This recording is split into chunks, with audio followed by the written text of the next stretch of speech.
दिया तो दान कर दिया। कौन सी पुराण में लिखा है कि बेटी को आप कुछ देते हो तो दान कहलाता है? शिव महापुराण की कथा कहती है बेटी कभी तुमसे दान नहीं लेती, बेटी तुम्हारे घर में आती है तो अपना हक लेकर जाती है, हिस्सा लेकर जाती है, दान कभी लेकर नहीं जाती। बेटी को एक साड़ी देकर तुम ये एहसान मत मानना कि तुमने एक साड़ी दे दी तो हमने बेटी को दान दे दिया। एक आध दिन काले कोट वाले भैया को लेके आ गई ना, अगर एक दिन आ गई ना काले कोट वाले को लेके, फाइल माइल सब लेके, उस दिन फिर तुम जी जी जी जी करते रहोगे। एक साड़ी देकर कभी एहसान मत मानो कि हमने बेटी को कुछ दे दिया, हमने बेटी को कुछ प्रदान कर दिया, हमने दान दे दिया। बेटी कभी दान नहीं लेती, बेटी तो खुद दान में जाती है। उसको हमारे यहाँ सनातन धर्म में कन्यादान कहते हैं। बेटी तो खुद दान में जा रही है।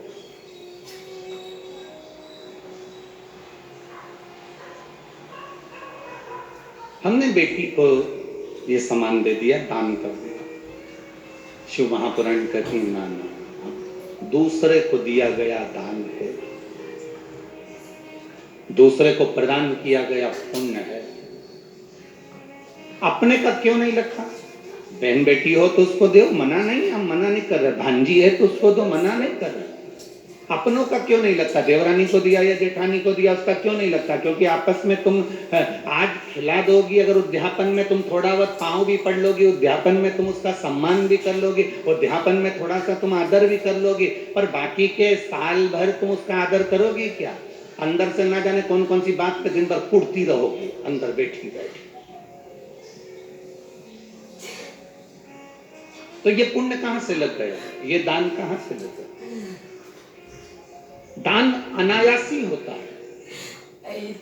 अब यहाँ लोग भंडारा चला रहे हैं, यहाँ परिवार भी भंडारा चला रहा है अग्रवाल जी का, और भी रोड के किनारे किनारे ना जाने कितने लोग, कोई बिस्कुट, कोई पूड़ी, कोई सब्जी, कोई चावल, कोई खिचड़ी, कोई कुछ बांट रहा है। अब इतने लोग यहाँ आए हैं तो क्या उनके रिश्तेदार आए हैं क्या? नहीं, अनायासी आया है।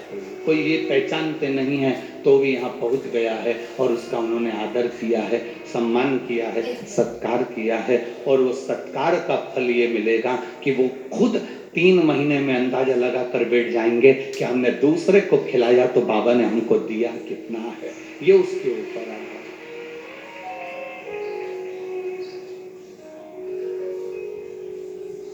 कभी ये अंदाजा लगा कर ना बैठे कि मैंने हमारी बहन बेटी को दे दिया तो हमें किसी को देने की जरूरत ना ना ना, आप करिए।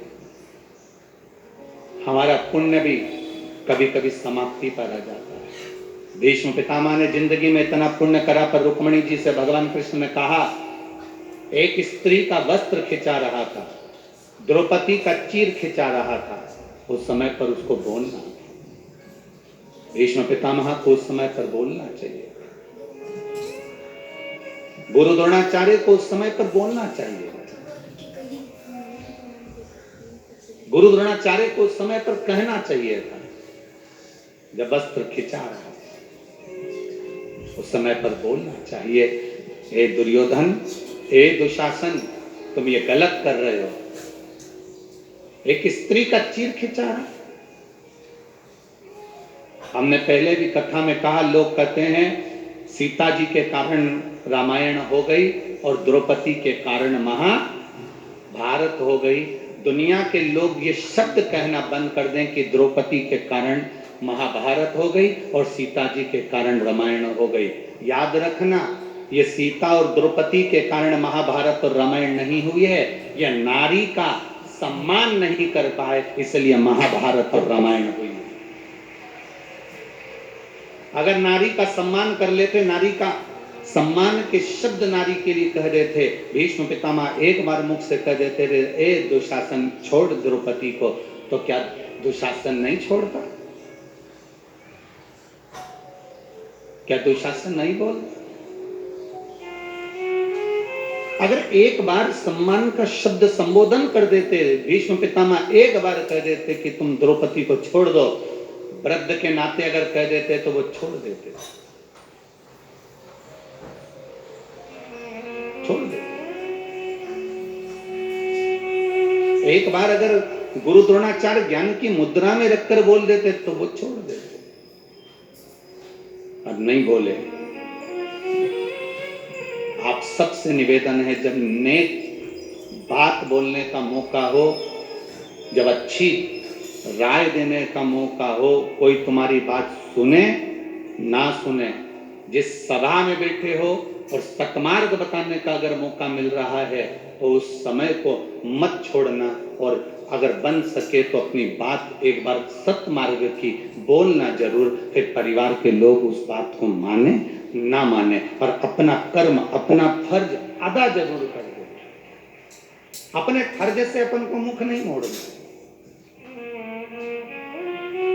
हमें अपना फर्ज अदा कर देना चाहिए, हमें अपनी बातों को सम्मुख में रख देना चाहिए, हमें अपनी बातों को संसार सागर के सामने रख देना चाहिए, क्योंकि हमारे पद की एक गरिमा है।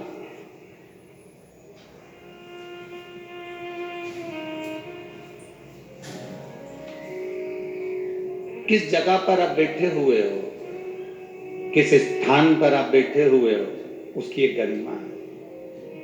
बहुत ध्यान देना, पाप कराने का काम इस पेट का होता है। पेट क्या कराता है? झूठ बुलवाता है, पाप कराएगा। पेट क्या कराएगा? भूख लगी है तो लोभ भी करवाएगा, आसक्तियां भी आएंगी, तृष्णा भी आएगी, वासना भी आएगी। पेट का काम, पेट पाप करवाता है, पर पेट पाप करवा देता है, पर पेट कभी पाप का प्रायश्चित नहीं करता। पेट पाप करवाता है, और ये जो पीठ है ये हमेशा प्रायश्चित करती है, बोझा ढोती है उस पाप का, और मेहनत कर कर इस शरीर को पार लगाती है। पेट में और पीठ में अंतर ही यही है, पेट पाप कराने का कार्य करता है, पेट हमको पाप की ओर लेकर जाता है। थोड़ा सा लोभ बढ़ता गया बढ़ता गया बढ़ता गया, थोड़ा महंगाई बढ़ी तो और वस्तुओं की महंगाई बढ़ा दी। 1 रुपए की चीज 4 रुपए में, 4 रुपए की 8 रुपए में, 8 रुपए की 10 रुपए में, 10 रुपए की 20 रुपए में बढ़ती चली गई, बढ़ती चली गई, बढ़ती चली गई। हमने उसका अधिक फल पा लिया, पर भोगना तो पीठ को पड़ा है, भोगना तो पीठ को पड़ा। इसीलिए बार बार पहले भी कहा, मत बुरे कर्म कर बंदे वरना पछताएगा, भगवान की आंखों से तू बच नहीं पाएगा, तू बच नहीं पाएगा। अरे ओ ज्ञानी मत कर नादानी, अरे ओ अज्ञानी मत कर नादानी। तेरे कर्म का फल भी तू ही पाएगा, जैसा किया तूने तेरे आगे आएगा। मत बुरे कर्म कर बंदे वरना पछताएगा, भगवान की आंखों से तू बच नहीं पाएगा, तू बच नहीं पाएगा। अरे ओ अज्ञानी मत कर नादानी। आप स्थान की मर्यादा रखिए, सास हो सास की मर्यादा रखिए, ससुर हो ससुर की मर्यादा रखिए, ननंद हो ननंद की मर्यादा रखिए, भाभी हो भाभी की मर्यादा रखिए, भाई हो भाई की मर्यादा रखिए।